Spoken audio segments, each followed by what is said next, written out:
அண்ணே, அந்த பல்லாவரம் எம்எல்ஏ கருணாநிதி அவருடைய மகன் வீடு இந்த பகுதியில் இருக்கு. இதே ஏரியாவில் தான் அவங்க மகன் இருக்கிறாங்க. ஒரு சகோதரி பத்திரிகை நண்பர் முன்பு வந்து என்னை சிகரெட்டால் சூடு வச்சிருக்காங்க, என்னை அடிச்சிருக்காங்க, என்னை கொடுமைப்படுத்தியிருக்காங்க, குறிப்பாக 16,000 ரூபாய் சம்பளம் கொடுப்பேன் என்று சொல்லி 5,000 ரூபாய் சம்பளம் கொடுத்தாங்க. இந்த அளவுக்கு தெளிவாக சொல்லி அதை தாண்டி அவர் மருத்துவம் படிக்க வேண்டும் என்கின்ற ஆசை, அதற்கு படிப்பதற்கு எனக்கு பணம் வேண்டும் என்பதற்காகத்தான் அந்த வீட்டுக்கு வேலைக்கே வர்றாங்க. அந்த சகோதரி வந்து பட்டியல் சமுதாயத்தில் இருக்கக்கூடிய சகோதரி. இவ்வளவு தூரம் சொல்லியும் கூட மாநில அரசு அக்கறை காட்டவில்லை என்றால் என்ன சமூக நீதிங்கண்ணா? என்ன சமூக நீதிங்கண்ணா? ஒரு எஃப்ஐஆர் ரெஜிஸ்டர் பண்ண முடியல, ஒரு ஆக்ஷன் எடுக்க முடியல, ஒருத்தர் வந்து காயத்தை எல்லாம் காட்டுறாங்க, பத்திரிகையாளர் முன்பு பேசுறாங்க, இதை தாண்டி நடவடிக்கை எடுக்க முடியவில்லை என்றால் என்ன போலி சமூக நீதியை திமுக ஸ்டிக்கர் அடிச்சு ஒட்டிக்கிட்டு இருக்கிறாங்க என்பது எங்களுடைய கேள்வி. அதனால் நாங்கள் தெளிவாக இருக்கின்றோம். இன்னைக்கு பிரதமர் வர்றாங்க, இன்று நாளை நீங்க எஃப்ஐஆர் போட்டு அரெஸ்ட் பண்ணி ஆக்ஷன் எடுக்கல அப்படின்னா பாரதிய ஜனதா கட்சியினுடைய தொண்டர்கள் களத்தில் இறங்க வேண்டி வரும்.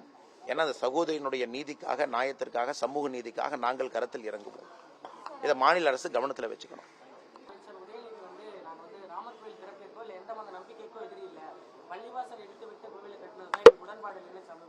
நேற்று உதயநிதி ஸ்டாலின் அவங்க இன்டர்வியூ பார்த்தனா, அது தமிழில் சொல்லுவாங்க, பார்த்து பக்குவமா பல்லு பற்ற போது அப்படிம்பாங்க.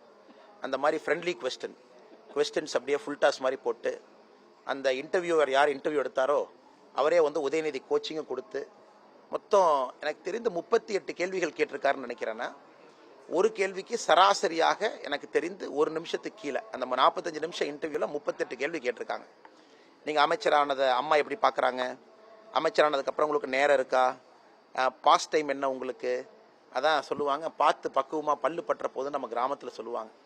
அந்த மாதிரி நம்ம இன்டர்வியூ எடுத்த நம்முடைய பத்திரிகை நண்பர் அப்படியே பக்குவமாக உதயநிதி ஸ்டாலினுக்கு அவரே பந்து போட்டு அவரே பேட்டிங் கோச்சிங் கொடுத்து அந்த கேள்விக்கு ப்ராம்ப்ட் வேற பண்ணுறாரு. அவரே கேள்விக்கும் அவரே ஆன்சரும் கொடுக்குறாரு. நண்பர் அவர் பத்திரிகையாளர் நண்பர் அவரே ப்ராம்ப்ட்டும் பண்ணுறாரு. அவ்வளோ கோச்சிங் கொடுத்து உதயநிதி ஸ்டாலினை ஒரு இன்டர்வியூவில் நடிக்க வைக்கணுமாங்கண்ணே. அதனால் நேற்று உதயநிதி ஸ்டாலின் அவர்களுடைய அந்த செய்தியாளர் 1-to-1 நெறியாளர் சந்திப்பு என்பது ஒரு ஃப்ரெண்ட்லி மேட்சா, ஒரு ஃப்ரெண்ட்லியாக பால் போட்டு அப்படியே பார்த்து பக்குவமாக விளையாடுங்க அப்படிங்கிறத நான் பார்த்தேனே. அதில் எந்த கேள்வியுமே சீரியஸான கேள்வி இல்லை, எந்த பதிலும் சீரியஸான பதில் இல்லை. அதற்கு நாங்கள் பதில் சொல்லி எங்களுடைய தரம் தாழ்த்தி கொள்ள விரும்பலை. பத்திரிகையாளர் சந்திப்புனா எப்படி இருக்கணும் அப்படிங்கிறதுக்கு பாரதிய ஜனதா கட்சியினுடைய பத்திரிகையாளர் சந்திப்பு ஒரு உதாரணம். அதை உதயநிதி ஸ்டாலின் வீட்டில் உட்கார்ந்து சிடி போட்டு ஃப்ரீ டைமில் பார்க்கணும். என்ன கேள்வி கேட்குறாங்க, தமிழகத்தினுடைய பிரச்சனை என்ன, அதை எப்படி பாரதிய ஜனதா கட்சியினுடைய தலைவர்கள் தொண்டர்கள் கையாள்கின்றார்கள் என்பதை உதயநிதி ஸ்டாலின் பார்க்கணும். ஃப்ரெண்ட்லியாக போட்டுவிட்டு யாராச்சும் இந்த மாதிரி கேள்வி கேட்பாங்களானே. உதயநிதி ஸ்டாலின் தான் டெப்டி சிஎம்னு ஆரம்பித்ததே அவர் தான்.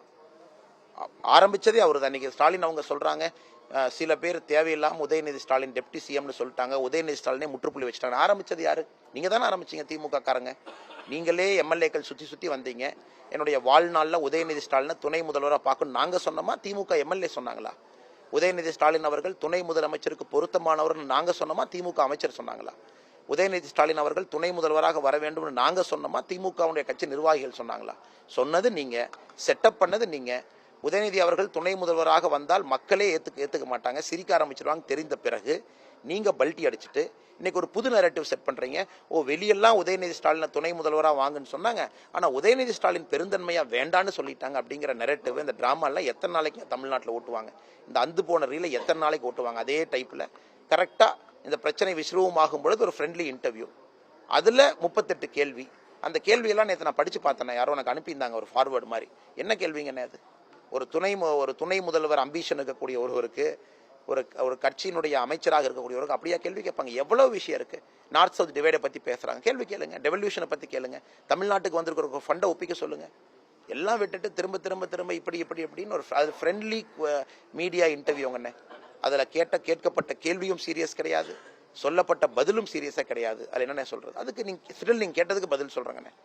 அதாவது ஒரு இடிப்பு, ஒரு மத வழிபாட்டு தலத்தினுடைய இடிப்பை பற்றி பேசுவதற்கு கடைசி தகுதி யாருக்கு இருக்குன்னா திராவிட முன்னேற்ற கழகம். படிப்பது ராமாயணம், இடிப்பது பெருமாள் கோவில் என்று சொல்வது போல ஆட்சிக்கு வந்த பின்பு எத்தனை கோயில் இடிச்சாங்க? அதெல்லாம் மக்கள் எல்லாம் போர்க்குரல் எழுப்பிய பிறகு கோயில் இடிப்பை நிறுத்தி வச்சிருக்கிறாங்க. இன்னைக்கு இவர்கள் இடிப்பை பத்தி பேசுறாங்க.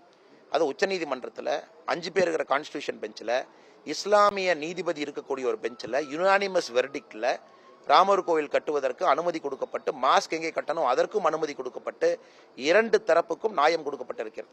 அதன் பிறகு ராமர் ட்ரஸ்ட் ஒரு ட்ரஸ்ட் அமைத்து பப்ளிக்ட மணி வாங்கி இந்தியாவுடைய மக்கள் தன்னோட சம்பாதிச்ச ஒரு பைசாவும் போட்டு இதனை திமுக காரங்க மாதிரி கொள்ளையடிச்சு கோபாலபுரம் வீடு கட்டுற மாதிரி நினைச்சிட்டாங்களா?